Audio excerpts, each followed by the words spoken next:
নমস্কার বন্ধুরা, সম্প্রতি পশ্চিমবঙ্গ অর্থ দপ্তর জিপিএফ ফাইনাল পেমেন্ট সম্পর্কিত একটি কড়া নির্দেশিকা জারি করেছে। এই নির্দেশিকা সমস্ত ডিপার্টমেন্ট এবং ডিডিওদের জন্য প্রযোজ্য হবে। এই নির্দেশিকার মূল ভিত্তি হলো, এর আগে অ্যাকাউন্ট্যান্ট জেনারেল ওয়েস্ট বেঙ্গল থেকে একটি চিঠি করা হয়েছিল জিপিএফ ফাইনাল পেমেন্ট সম্পর্কিত। চলুন এই নির্দেশিকার মূল বিষয়বস্তু আমরা জেনে নিই। জিপিএফ ফাইনাল পেমেন্টে দেরি হওয়ার কারণে অতিরিক্ত সুদ এড়াতে কড়া নির্দেশিকা অর্থ দপ্তরের। পশ্চিমবঙ্গ অ্যাকাউন্ট্যান্ট জেনারেল A&E এর সাম্প্রতিক রিপোর্টে দেখা গেছে যে শুধুমাত্র জুলাই থেকে সেপ্টেম্বর 2024-এর মধ্যে 15টি ক্ষেত্রে জিপিএফ ফাইনাল পেমেন্টের দেরির কারণে সরকারকে প্রায় 15,13,000 টাকা অতিরিক্ত সুদ দিতে হয়েছে। এই বিলম্বের প্রধান কারণ হলো, অনেক ক্ষেত্রে হেড অফ ডিপার্টমেন্ট বা ড্রয়িং অ্যান্ড ডিসবার্সিং অফিসার বা ডিডিওদের পক্ষ থেকে অসম্পূর্ণ আবেদনপত্র পাঠানো হচ্ছে।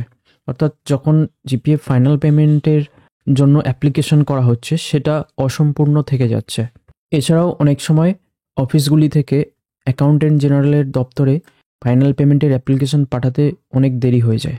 এর ফলে ফাইনাল পেমেন্ট অথরিটি প্রডিউস করতে দেরি হয় এবং তার জন্যই অতিরিক্ত সুদ দিতে হচ্ছে এজি বেঙ্গলকে।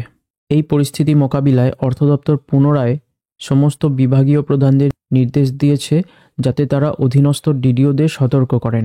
এই নির্দেশিকায় যেগুলি বলা হয়েছে সেগুলি হলো, জিপিএফ ফাইনাল পেমেন্টের আবেদন সঠিক সময়ে করতে হবে এবং নির্দিষ্ট ফর্মে করতে হবে।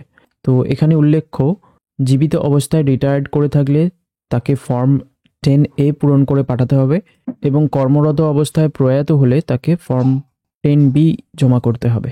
এছাড়াও ডিডিওদের আবেদনপত্র পাঠানোর সময় প্রয়োজনীয় শংসাপত্র ও নথি, যেমন নন রিফান্ডেবল বা টেম্পোরারি অগ্রিম নেওয়া হয়েছে কিনা, পরিবারের সদস্যদের তালিকা, শেষ জিপিএফ স্টেটমেন্ট এবং তারপর থেকে শেষ কাটা পর্যন্ত স্টেটমেন্ট ইত্যাদি সঠিকভাবে পূরণ করে পাঠাতে হবে।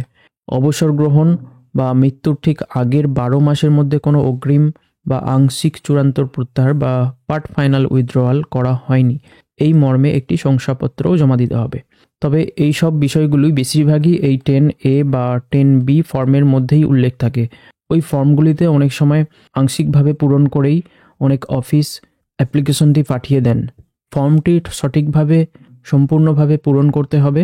তার সাথে এজি বেঙ্গল থেকে ইস্যু করা লাস্ট জিপিএফ স্টেটমেন্ট এবং এমপ্লয়ি যতদিন জিপিএফ কাটিয়েছেন সেই পর্যন্ত একটি স্টেটমেন্ট তৈরি করতে হবে।